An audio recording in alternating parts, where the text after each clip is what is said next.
Hey viewers, back at again doing another weekend project. Today we're going to do something simple, easy, and fixable. We're going to change the inner and outer tie rod on this 2009 Mazda 3. The reason why we're changing these tie rods is because I recently replaced the CV axle, and I noticed that the inner tie rod was very loose, and I also noticed that the outer tie rods are worn out as well. I got these at A1 Auto. I paid about 60 bucks plus tax, actually 69 plus tax, and I got the inners and I got the outers. And then just make sure that when you're gonna do this repair, you will need an alignment. We're gonna try to see if we can get it as close as possible. Okay, so before you get started, you will need a inner tie rod remover tool. This is a tool that I have for many years, but they have different ones that you can use. Also, a good breaker bar and some needle nose pliers, and obviously some other tools that we're gonna go step by step. Hopefully you guys enjoy this video. If this video helped you out, thumbs up, like, and let's get this process started. If you're at home, make sure that you jack up your vehicle. Make sure it's on jack stands whenever you're working on any type of vehicle. Safety first, guys. Alright, let's go and get started. Okay guys, so once you remove the tire, we're going to go ahead and expose the actual tie rod end and inner tie rod. Again, this one has a lot of play. Also with the tire, you could put your hand on the 9 o'clock and 3 o'clock position and shake it, and mine had a little bit of a play in it, so that's the reason why we're replacing it. Also, I could just see how also the boot's ripped, and we're gonna go ahead and see the damage also once I remove the boot on this inner tie rod. So first things first, this is a lock nut. You can use just a regular crescent wrench to loosen this up, or this is actually a 24 millimeter nut. So the way you want to start is you want to just first loosen this up. Once you loosen it up, that's going to allow us to continue the next process, and that's to remove the cotter pin and then the 14 millimeter nut. So let's go and do that real quick. So in order for us to break this free, we're going to go ahead and just make sure we got this supported like so, and then we're just going to go ahead and make a turn. And again, this is already loose because I did change the CV axle and also the sway bar link on this vehicle, so it's already loose there. But again, we're going to go ahead and continue the process. But before you continue, I wanted to make a note. Again, remember, you will need to get this vehicle aligned. I'm going to show you one way you could try to get it as close as you can to where you have it. I'm going to do what we call a reference mark.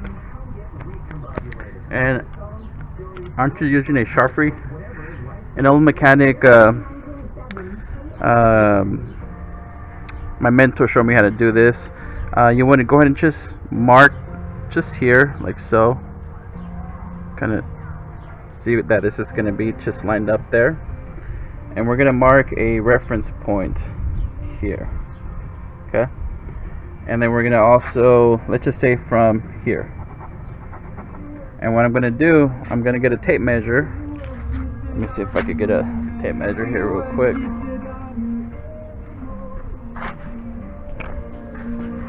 And what I'm going to do, I'm going to go ahead and just measure my reference point there to here. Let me give you guys an idea what that looks like. Again, I'm perfectly lined up over there, and I believe that's 11 3/4, if I'm not mistaken.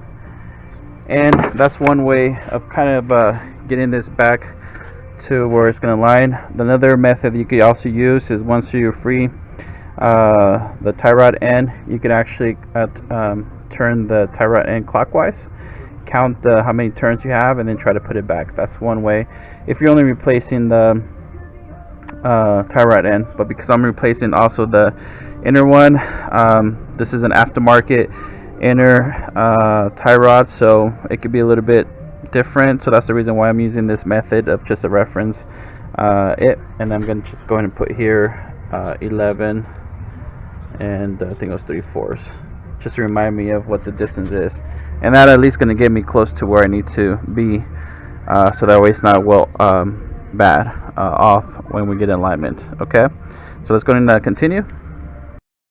Okay, so I'm just using some needle nose pliers to take this cotter pin out, just free it out of there like so. And then this is a 14 millimeter nut. We're going to remove that.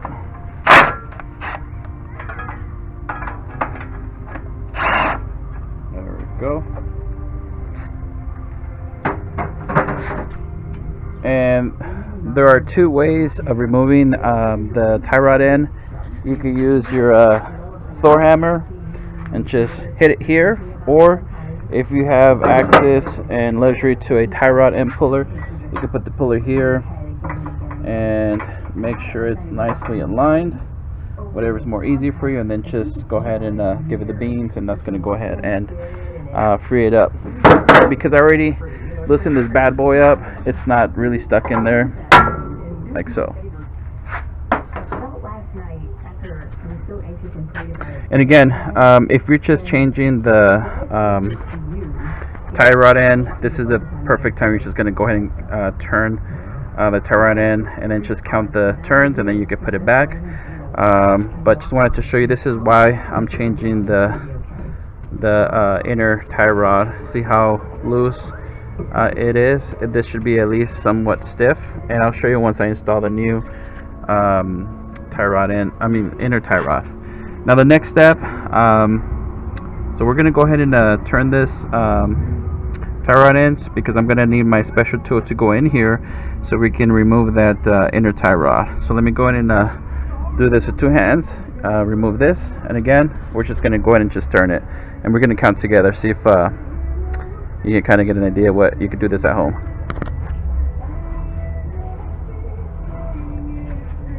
Okay, if yours is stuck like this, it's not turning, don't freak out. All we're going to do, we're just going to go ahead and get this. We're going to put a crescent wrench on the inner tie rod to hold it in place, and then we're going to get another wrench and turn it, and I'm pretty sure it's stuck in there because it's in better days. So let me go ahead and get another wrench so we can get that out. Be right back. Alright, so this is what the setup looks like. I'm holding the inner tie rod, and then I'm using this other crescent wrench, and I'm going to use my two hands to break this free. You could also apply some penetration oil on the inner ones. Sometimes, I don't know if you guys can see, but it's really rusted in there as well. So let me go and get this out of the way, and then we'll continue. Okay, so this tie rod end took 21 turns to get out, so I'm going to definitely go ahead and just make a note of that when I install the new outer tie rod. So now that we expose the inner tie rod, we're going to go ahead and free this boot, and we're first going to go ahead and take this clamp. Again, you can use needle nose pliers and go ahead and remove this like so. Once we remove that, we're going to go ahead and, I believe this is the factory tie rod, inner tie rod installed, because I noticed it's very clamped inside there. So we're going to go ahead and get a long flathead screwdriver, and we're going to go ahead and break that metal clamp, and I'll show you what that looks like. Okay guys, so to remove the boot, there is a little clamp That's all the way over here. I don't know if you guys can see that. You're gonna need a nice long flat screwdriver, and we're gonna break that clamp free. So all you do is just stick that screwdriver and just twist it like so. Let's see if I can show you guys. There we go. And that's gonna go ahead and free up and loosen up that metal clamp to the point where we're going to be able to free that boot. So just go ahead and take your time doing this. There we go. See that? So now that boot is literally free from that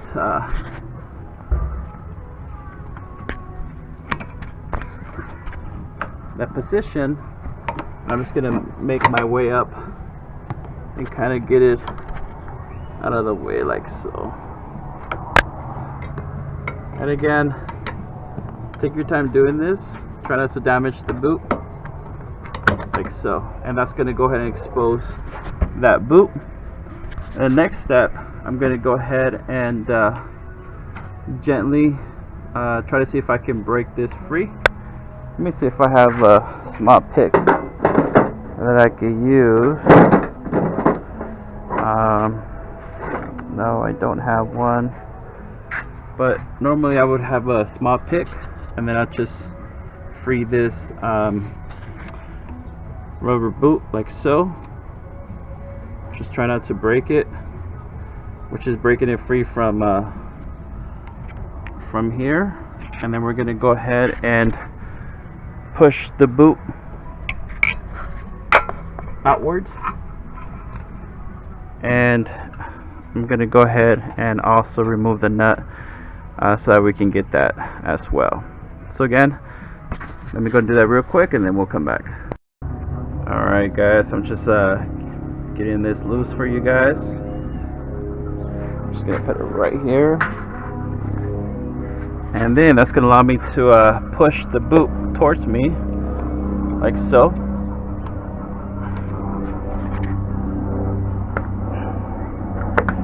Just push it towards you. Just get it out of this little hump here. Alright, so once you push it towards you, this is what that clamp looks like. Now you can reuse it if you want to reuse a clamp, but I have a new clamp that I'm going to go ahead and use instead of that one. And that's going to go ahead and expose the actual tie rod end. I'm sorry, inner tie rod. Another thing you want to look for, sometimes these inner tie rods, they have a locking washer. Just make sure you look at this one, and this one I don't see any locking washer specifically, but just go ahead and double check. Alright, nope. And if it did have a locking washer, then you would have to kind of untap it, so that way we can get this out. I'm just double checking, but look how loose this is, and I'm pretty sure it's seen its better days. Okay, so I'm using this specific inner tie rod remover. This is specifically for inner tie rods. I love this one because it has these rollers, circled little bearings that once you stick them inside here, it's gonna bite on this, and we're gonna go ahead and be able to remove it. Now if you didn't have this specific tool, again, there's other different type of inner tie rod tools you could purchase, or you could rent them out at your local AutoZone or O'Reilly's or Napa, anywhere you go. But for this specific application, pretty easy. All it is, I'm just going to go ahead and put this tool in here like so, and I'm going to use a 30 millimeter socket if it's rightly snug, and I'm using a breaker bar to free this bad boy. So let me go ahead and show you how this works. Hopefully you guys can kind of see this in action. Bear with me here.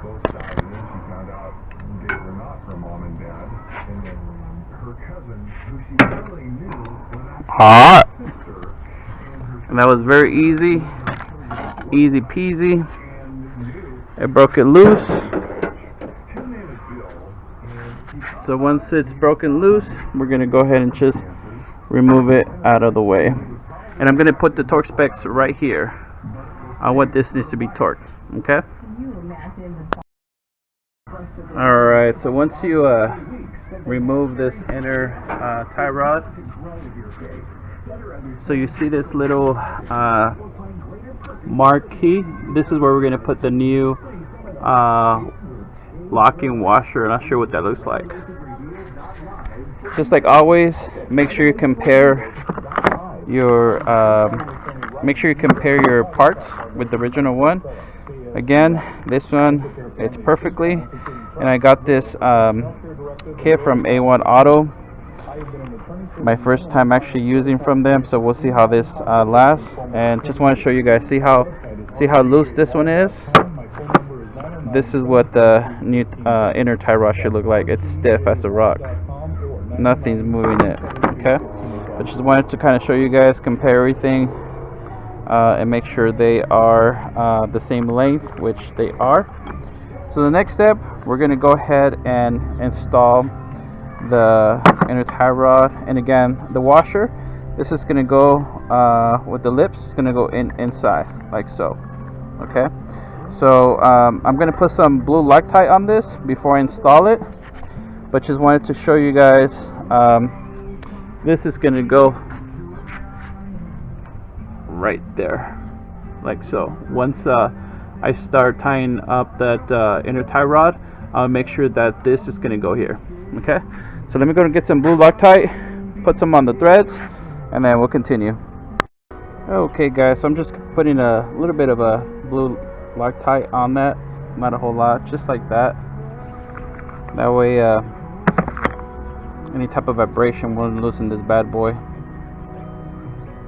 Alright, so now that we have that, we're going to go ahead and install this. So let me go ahead and make sure I include the washer. Again, the washer is going to face this way, okay, like so. This is what this is going to look like. And we're going to go ahead and just start it by hand. Alright, and again, once you get close to getting this nice and flush to the steering, just make sure that the lock nut, it's seated where it needs to sit. There you go. You'll feel it, and just continue tying this one, and just make sure the lock washer doesn't move. I don't know if you guys could see that, but kind of gives you an idea. Now that's fully flushed. Alright, and I'm making sure that the lock washer is also seated properly. One way you can do that is you can come over here. You can see that the lock washer is right where it needs to be, fully seated on that. And then we're going to go ahead and torque this bad boy. And I'll put the torque specs here. And once it's torqued, I'm going to get a nice size flathead screwdriver, and I'm going to go ahead and make sure that I do, I'm going to go ahead and jam this lock washer. I'm going to hit it with the hammer, and I'm going to make sure a couple of these lip gets dented here, and then I'm going to do another one here at the bottom as well. And that's just a peace of mind that it's not going to move on you. Okay, so we got the blue Loctite, plus we're having that as well. Okay, alright, so let me go do that real quick, and then we'll come back. Okay, so once you got this nice and torqued down, and you stake the back part of that lock nut washer, we're gonna go ahead and grease the heck out of that inner tie rod. So let's go ahead and get this greased up really good. Make sure, I normally like to start from the top and just grease it as much as you can. And I'm gonna get up here. like so. There you go. Make sure that's nice and filled. Yeah, there you go. And I normally like to use every single ounce of it. There we go.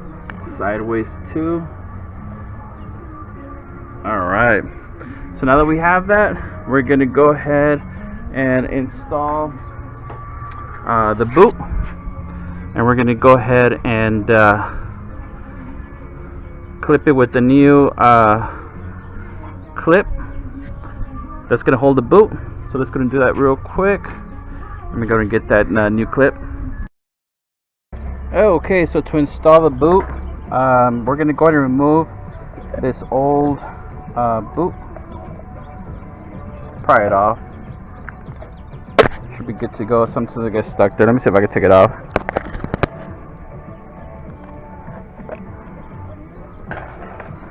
Now keep in mind, if your boot's damaged, definitely replace it, but this one looks to be good. And I'm going to put a new stainless steel zip tie. You can find these at Amazon. I think 50 of them. They were for like about 10 bucks. These come in really handy. Or you can use some plastic ones, but I like these ones because I think they're able to hold up to 80 foot-pounds of pressure. The plastic ones, they kind of rip off because of the heat and elements, and these are stainless steel, so these are going to last a long time. And they're pretty convenient too. So let me go ahead and start this. And I'm just going to snug it for now because I want to make sure that it goes in there, and I'm able to put it in there without any issues.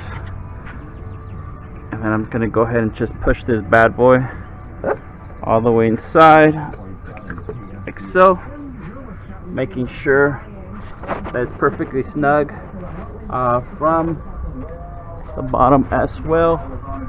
And this is actually sitting up here. So let me go and do that real quick, and then I'll come back and show you guys what that looks like.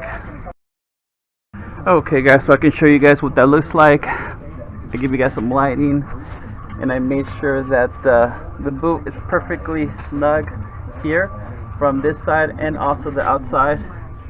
And you can just do that, just make sure you wiggle it like so. And then you're going to go ahead and make sure that stainless steel zip tie, it's going to be right here. Let me go ahead and make sure that's perfectly aligned. And then we're going to go ahead and make sure that we pull this like so we can tighten that up, and we should be good to go. There we go. And then once you're tying that up, just go ahead and cut the excessiveness, and you should be good to go. So let's go and continue with the next step. Okay, once that boot's perfectly secure, we're going to go ahead and start putting the actual, don't forget to put that clamp, and then we're going to go ahead and put the new nut that the inner tie rod came with, like so. And we're going to go ahead and make sure this gets all the way inside.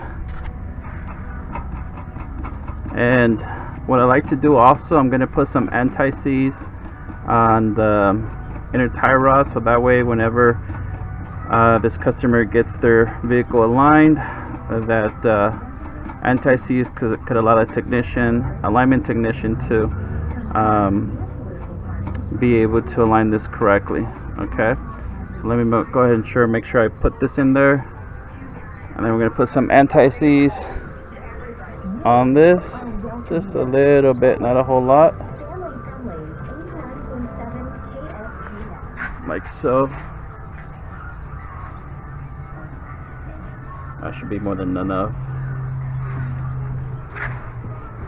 And now I'm also going to put, also make sure that when you're putting this back, you compare the old one with the original one. This one's the right side, and this one should also say the right side. And I believe the other one says left.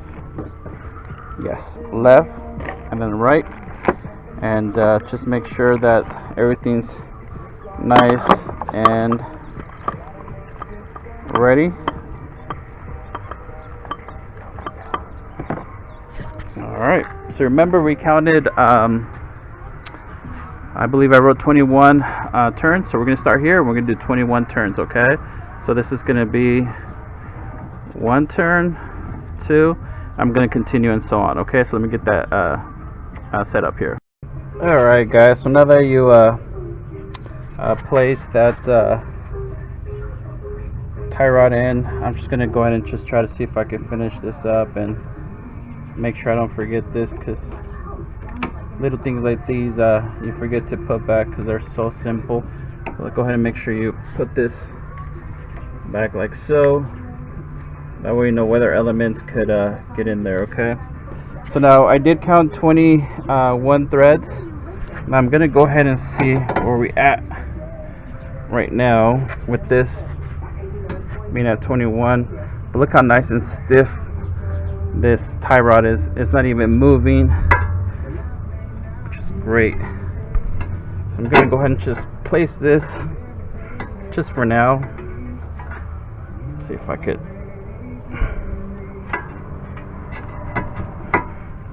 We're going to place it for now, and I'm not going to time this until I actually try to get it as best as I can. Remember that mark I told you about in the beginning? That's where we kind of were, right there. And let me see, right there. And you remember that reference point? Let me see where we're at. But let me make sure I put this tie rod nice and flush and in there, so that we can get a nice measurement real quick. Well, all I'm doing, I'm just making sure that this tie rod is nicely secured, and then I'm going to measure this, and then we're going to go ahead and time this just to make sure we're kind of where we need to be. Okay, I think that was it. Let me get my tape measure.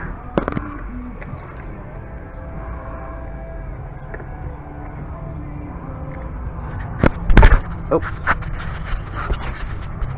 So I'm just aligning this tape measure here. I'm just going here. You see how we're a little bit off? We're at over 12. So I'm going to go ahead and adjust this. And the way you adjust this is that you're just going to get a crescent wrench, and the inner tie rod, we're going to go ahead and turn it. So if you do, if you turn this inwards, it's going to move the tie rod this way. Check this out. See that? And if you move it left, it's going to move it this way. Okay, so that's one way of getting it. And this is what I was talking about, to use this reference mark as a kind of like as a backup, because sometimes these tie rod ends or inner tie rods aftermarket a little bit slightly different, but hopefully this kind of helped you out. And then you're going to go ahead and torque this, and I'll put the torque specs up here, what needs to be torqued. And basically that's how you install the inner and outer tie rods. It's recommended to do this on the left and the right, just because that way you can kind of get a, might as well, since you're going to go get a line, you don't have to spend twice an alignment fee to get them both done. Okay, but hopefully this video helped you out. Subscribe, comment, and also don't forget to once you get it to where it needs to be, don't forget to tighten that lock nut. All right, have a great day guys. Thank you for watching.